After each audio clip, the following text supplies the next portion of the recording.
sides of the pond. Not sure who Mrs. McCloud was. She was very. Oh, there she is. Oh, it's her reel. This is my mom's reel.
I look forward to hearing Kevin play today, and he's been playing all week down at East Durham. They have a Irish festival that's been going on there for a long time, and it's a music camp where people take lessons and everything. They have,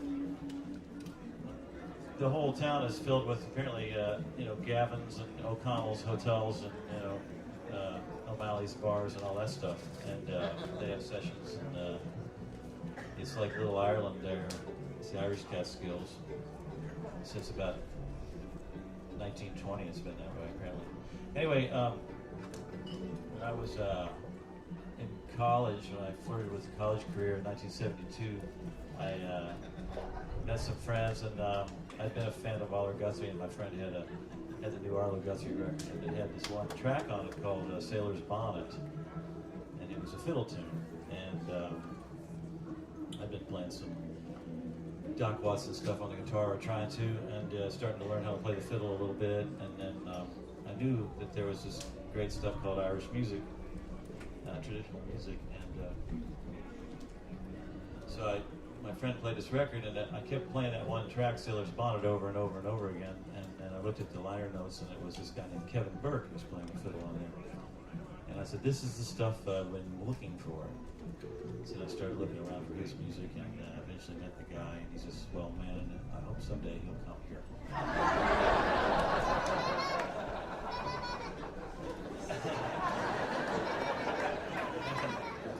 Anyway, not sure what we're going to do, but I'm going to do it.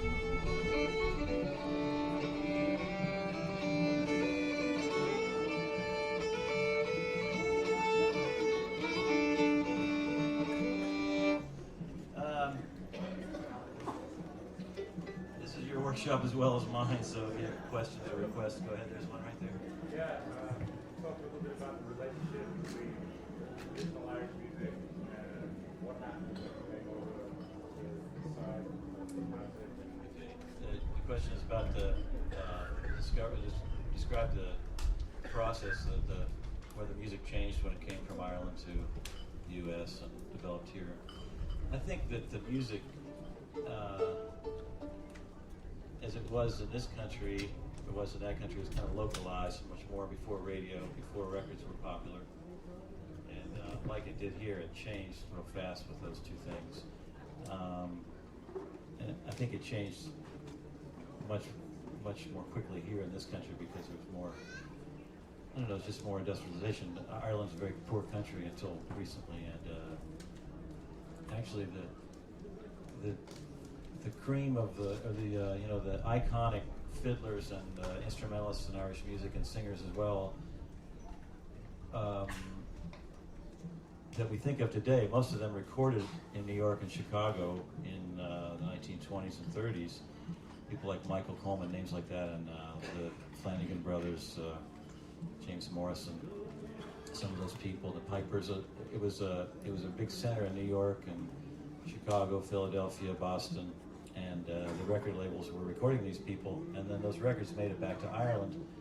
And Michael Coleman was one of the hot dogs who played the fiddle, and all of a sudden his music was all over Ireland, and he was really originally from a small town in Sligo called Gurteen, and once his records came out, everybody was in Ireland who could afford a phonograph, and the records were buying these records, and he was popular all over Ireland, and the style became more popular, and that was the beginning of sort of regional styles starting to branch out into other areas because it was on the radio and on the records, especially on the records there. Anyway, in this country, the same thing happened with records and that kind of thing. Every fiddler wanted to play Cackling Hen. Every fiddler wanted to play Orange Blossom Special. That was where the money was, you know. And so it kind of drove that stuff. The Grand Ole Opry, the WLS Barn Dance, these big Saturday night radio shows, and the station that played them, they were very strong stations, particularly late at night after sun went down, after 7 o'clock. When the other stations went off the air, then all these people could hear this music that was, people were going to the big city to play country music, and then they would broadcast it all over the country. And so, particularly on the Grand Ole Opry, there's a guy named Arthur Smith. There's sort of a before and after Arthur Smith, and after Arthur Smith, sort of more modern kind of a little slightly like a longer bow style kind of came forward and became the main way to play the fiddle in country music here. And what we call old time music now is kind of anti-Arthur Smith. A lot of it, they kind of want to play the music that predates that. And I'm not sure where those arguments ever get resolved about what is really old time music, what's really Irish music, and that kind of thing. But I think maybe the music was similar when it arrived in the U.S. and as it was in Ireland. But you also had in this country a lot of the Scots-Irish who came here first. So they were settlers who left Scotland and settled in the northern part of Ireland as part of Queen Elizabeth's solution to the British Empire, kind of solidifying it. Let's send these guys out and sort of plant and gain ground and civilize these cultures, these native cultures. I did the same thing in Virginia and tried to. Anyway, these Scots-Irish people, they settled in Ireland, Northern Ireland for a while, and then the tax laws and the religious freedom laws changed a little bit, and then a lot of them came to the U.S. And so you had all these Presbyterians who played fiddles too, and they played a lot of the same reels and jigs that the Irish people played, and a little bit different style, I suppose. But that music was probably here, and when the famine happened in the 1840s, those Scots-Irish had been here for 100 years, a lot of them, and they were already changing the music probably. Then with the United States, you had the black influence, the African influence with the banjo and with the rhythm, and apparently up until about 1920 or so, the black fiddler was a really important part of the southern music scene and the entertainment scene. Play for dances, play for people just for entertainment apparently, and so that whole thing really would have changed the music a good bit. But I think, these things don't really exist in a vacuum. I think for a while it did. Nowadays, when you hear Irish music, you hear a lot of rock and roll influences in the backbeat, on the backing, the instrumental backing behind the fiddlers and instrumental soloists. So it just kind of keeps feeding back on itself, the influences. Hey, Tim? Yeah. Kevin's been delayed, but I was looking at his website, and I was looking at his website. He did talk a little bit about on one of his pages about the ornamentation of the notes by the Irish. And so, can you demonstrate? If you've noticed it, can you I'm just trying to stall, yeah. Kevin's the guy who really knows it, but I'll talk a little bit about ornamentation and stuff, and like in that song, that tune, McCloud's Reel.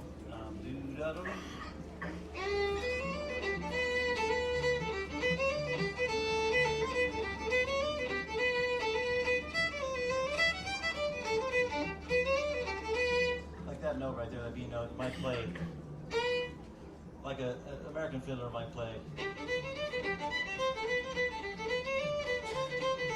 You know, ornament that longer note a little bit, play notes on either side of it, or in Ireland, the stylists just sort of take that.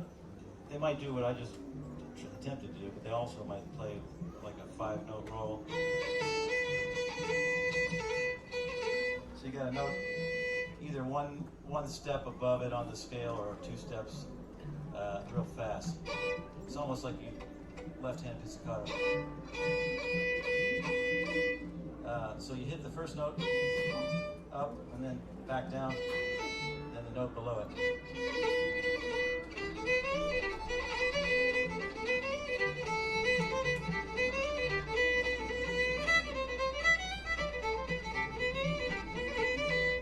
That's one way. You can also do it 4 notes, so you can start with the note above. So that goes in the space of like a quarter note. Da, da. It's the pipers do a different kind of thing. But the 5-note roll kind of played on the flute and the fiddle and the pipes, and I think some accordion players play it. I'm not sure. That's one. And then there's sort of the triplet, bow triplet.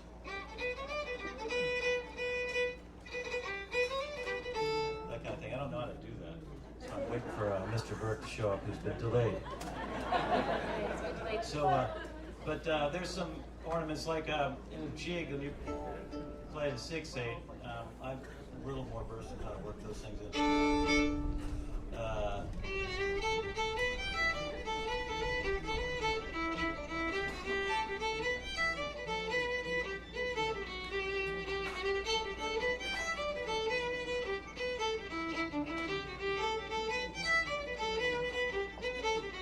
So when you have you could also play instead of, that's, you're basically taking da, da, da, da, da, that first note, and you're ornamenting it by playing a note below it and then back up to it. You can also play the 5-note roll.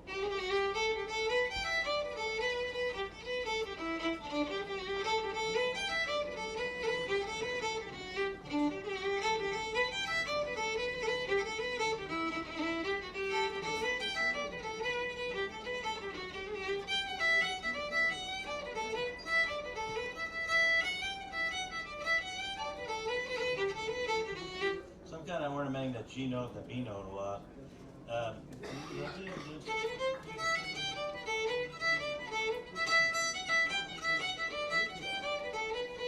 don't know how to do the triplet thing. It's just alien to me. But the triplet, bow triplet, and the 5-note roll are kind of the main deals. This stage diver, Mary Dog, give her a hand. She can dodge any stage in this festival grounds.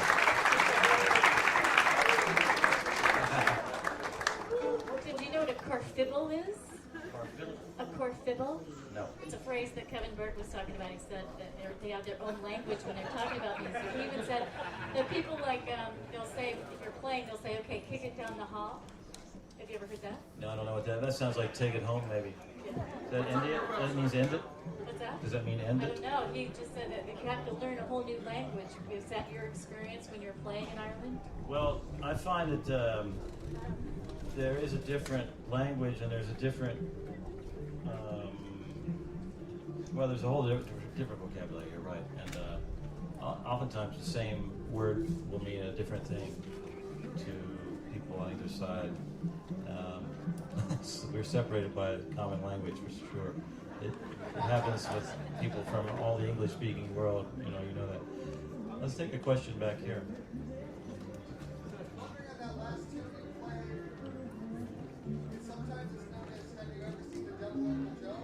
Yeah, that song. With Mrs. McCloud's reel, it's sometimes called. Did you ever go to meet Uncle Joe? Don't mind the weather when the wind don't blow. Hop high, ladies. Another hop high, ladies. 2 in a row. Hop high, ladies. 2 in a row. Don't mind the weather when the wind don't blow. What was the rest of the question?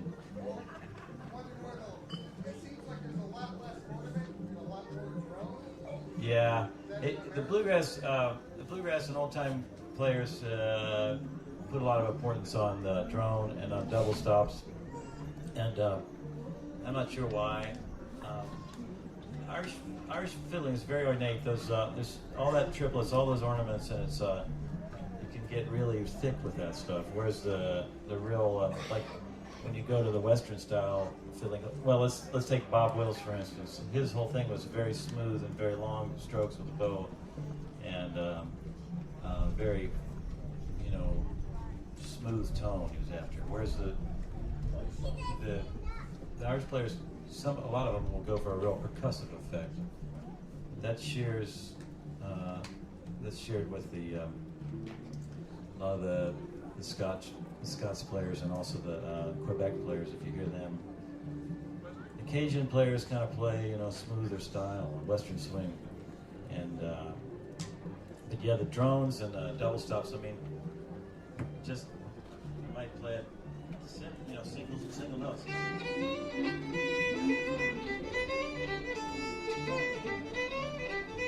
But I'm always grabbing whatever other notes I can grab.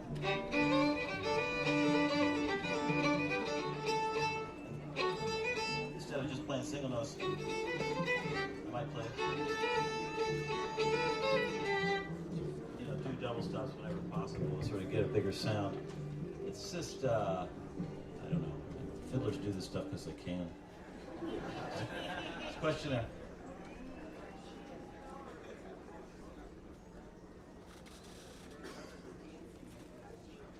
So you're saying that the change, the difference would be, you're asking?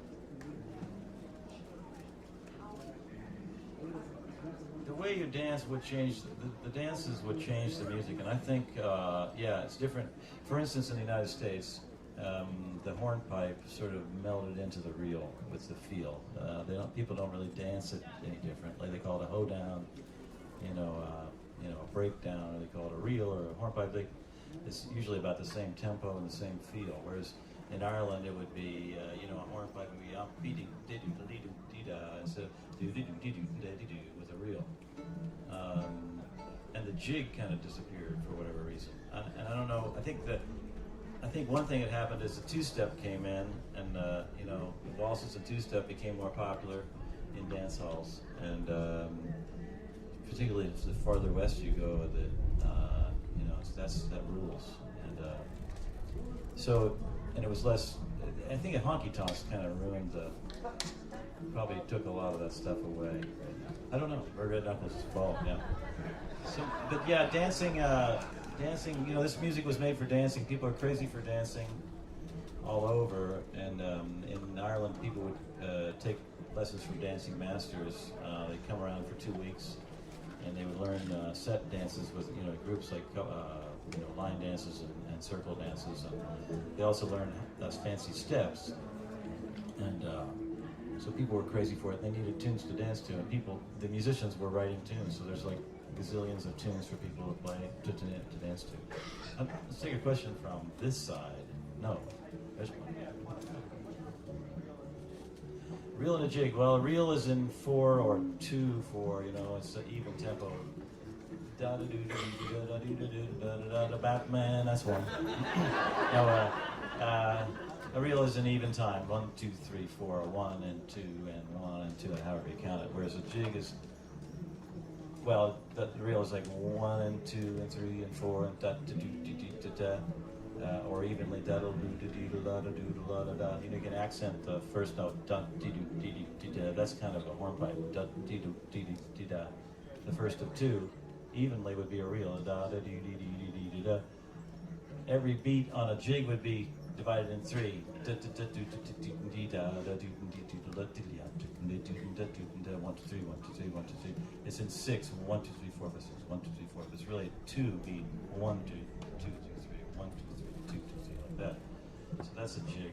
Some jigs are in 9 1 2 3 4 5 6 7 8 9 1 2 3 1 2 3 like that. Some are in 12. That gets back into like 4, 1 and the 2 and the 3 and the 4 of them. But it's funny that way. But the jig kind of went away. I don't know why. Play them all. Okay. I'll try to play a jig for you. Yeah. I'll do I guess it's a double jig. It's at 6, and then I'll do 1 and 9. I don't remember what the first one is called. The second one is called Hardy Man the Fiddler.